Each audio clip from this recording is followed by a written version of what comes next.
Olá pessoal, boa noite. Eu sou o Thiago Ramos e a gente está começando mais um Tudo que você sempre quis saber sobre o Espiritismo e tinha vergonha de perguntar. Então, mais duas perguntas, né? Como nós estamos fazendo aqui, para não ficar muito longo os vídeos, né? Nós temos uma pergunta que é assim: pessoas que não são sensitivas podem perceber algum tipo de influência, de aproximação de desencarnados? Se sim, como identificar? Olha, primeira coisa é a gente desfazer um pouco essa confusão que há sobre a palavra sensitivo. Né? A palavra sensitivo ela foi utilizada e uma das primeiras vezes com esse intuito dessa pessoa que tem uma percepção foi por um camarada chamado Charles Richer. Então Charles Richer, quando ele cria a metapsíquica, né, ele cria essa palavra, né, de toda aquela pessoa que tinha uma sensação extra, uma percepção extrasensorial, melhor dizendo, né, que depois foi cunhado assim pela parapsicologia, que sucedeu, né, a metapsíquica.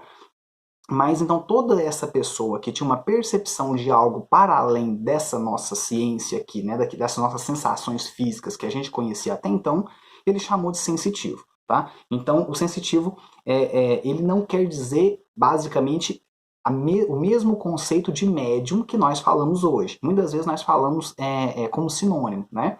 Mas não é, né? O sensitivo ele pode ser aquela pessoa que tem uma percepção para além, no sentido de uma telepatia, por exemplo, e uma telepatia nos fenômenos espíritas a gente sabe que é um fenômeno anímico e não um fenômeno mediúnico, tá? Mas só esclarecendo isso, né? Então eu entendi que seria pessoas que não são médiums, né? Vou responder dessa forma.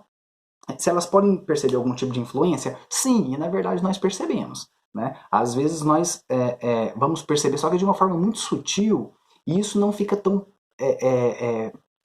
claro para o espírito que ele está recebendo e que ele está sentindo uma influência. Muitas vezes aquele arrepio que a gente sente, né? Muitas pessoas têm essa, esse imaginário de que aquele arrepio que eu sinto é porque alguma coisa passou perto de mim. Não, tá? Nem sempre. Pode ser que sim, pode, né? Até às vezes por causa de uma sensação mesmo dessa influência desse ser externo. Mas não é regra isso. Às vezes eu posso ter um arrepio por diversas outras reações e até na grande maioria das vezes reações fisiológicas, né, do nosso corpo mesmo reagindo a algum efeito aí externo, né, alguma ação externa ao nosso corpo, tá ok? Então o que acontece? Nós podemos ter? Podemos, mas há alguma utilidade em identificar isso? O Kardec faz uma pergunta semelhante a essa aos espíritos. Né? Ele pergunta se como é que eu diferencio um pensamento, se é um pensamento meu ou se é um pensamento de um espírito, né? Externo a mim, né? Porque eu sou um espírito, mas de um outro espírito. E os espíritos falam assim para ele: geralmente aquele primeiro pensamento, né, é o seu. O primeiro pensamento geralmente é o seu. O restante aí, naqueles que vêm depois, são sugestões desses espíritos. Só que depois, no final, eles falam assim: mas não tem muita utilidade a gente saber disso. Por quê? Porque sendo o seu ou uma sugestão, de qualquer forma, você vai dar vazão àquilo, né? Você vai aderir àquela ideia de acordo com aquilo que você acha que deve ser. Então, de certa forma, vai passar a ser seu depois que você aderir, tá ok? Então, não tem tanta utilidade, sim, a gente saber identificar isso, né? Se eu sinto aí um arrepio, se eu sinto aí passa por mim um pensamento que é totalmente exterior ao meu, né? Exterior no sentido de diferente daquilo que eu penso no meu dia a dia, o que eu posso fazer é acolher aquele pensamento, acolher aquela sensação, se for no campo do físico, né? E apenas aí passo a fazer uma prece, eu posso fazer uma prece, porque eu posso imaginar que seja alguém, né, que esteja querendo me chamar a atenção de alguma forma, eu faço uma prece e pronto, e vida que segue. Não tem tanta utilidade a gente ficar pegando nesses detalhes, tá? É o que nos diz o Kardec. Se no caso de um médium ou de uma pessoa que queira saber isso no campo do pensamento, não só no campo físico, né? É bacana para a gente entender o tipo de afinidade que a gente está criando, né, em torno ali da gente, desses espíritos que estão do nosso lado nos sugestionando. Isso é bacana, que é um exercício de autoconhecimento. O que a gente orienta a fazer é você analisar esse pensamento de uma certa forma, no sentido de pensar se ele é seu ou não. Se você, né, chegar na conclusão de que ele não é seu, você tenta extrair dele aquilo que ele pode te ensinar e vida que segue também. Né? Aqui é Paulo na veia, né? Tudo me é lícito, mas nem tudo me convém. E a outra pergunta né, que foi da mesma pessoa. Que orientação você daria para quem tem vontade de conhecer sobre o espiritismo, mas tem medo de espírito? Olha, na verdade, a orientação que eu tenho é me conhecer. Né? Porque medo de espírito, nossa. Né? Eu lembro que antes de eu entrar para dentro do espiritismo e começar a compreender, e a gente já tinha aquela ideia de que existia mundo espiritual e reencarnação e tudo isso, eu lembro que a primeira vez eu dei volta no centro espírita. Né? Tava passando numa rua, tinha uma plaquinha assim de uma casa espírita. Eu lembro que eu dei a volta para outro lado. Falei assim, ser bobo, né? Vai que alguma coisa fica comigo aí, né?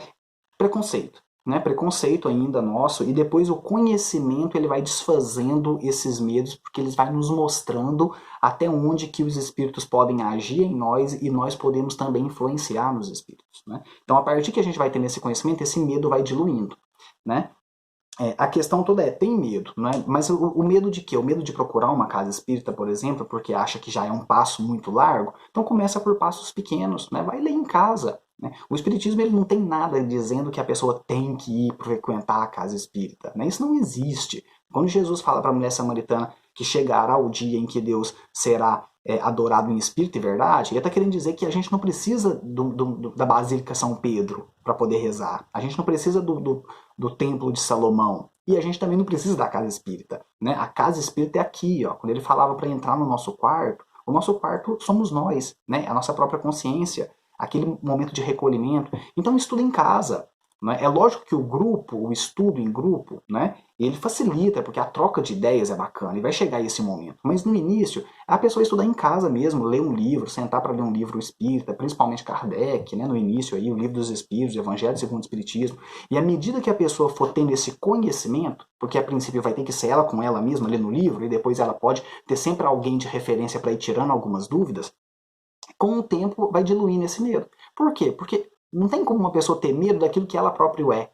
Então eu sou espírito, nós somos espíritos, eu vou ter medo de mim mesmo, né? Eu vou ter medo de algo que eu sou, que é um espírito. Um espírito fora do corpo é só um espírito fora do corpo, né? Mas ele é igual a mim. Então, à medida que a gente vai conhecendo isso, esses medos vão, né, se diluindo e aí a gente pode conviver muito bem com isso, né? Porque é o nosso futuro, a gente já passou pelo mundo espiritual, nós já saímos do mundo espiritual, todos nós temos isso internalizado, então de certa forma é tranquilo para a gente também, basta que a gente tenha ali um início de uma vontade para querer conhecer. Tá? Então, basicamente é da forma que a pessoa se sente melhor, né? E a gente tem que perguntar isso para ela, como que você quer fazer? Né? Você quer ter alguém para tirar dúvidas? Você quer pegar um livro e ler por conta própria, sozinha? Você quer ir para um grupo de estudo? Então é basicamente isso, ela tem que dar o primeiro passo. E aí depois o conhecimento dilui isso, tá bom? Gente, esse foi mais um Tudo que você queria saber sobre o Espiritismo e tinha vergonha de procurar, né? De perguntar. Depois nós voltaremos com mais algumas perguntas aí. Beijo para todo mundo. Com Deus.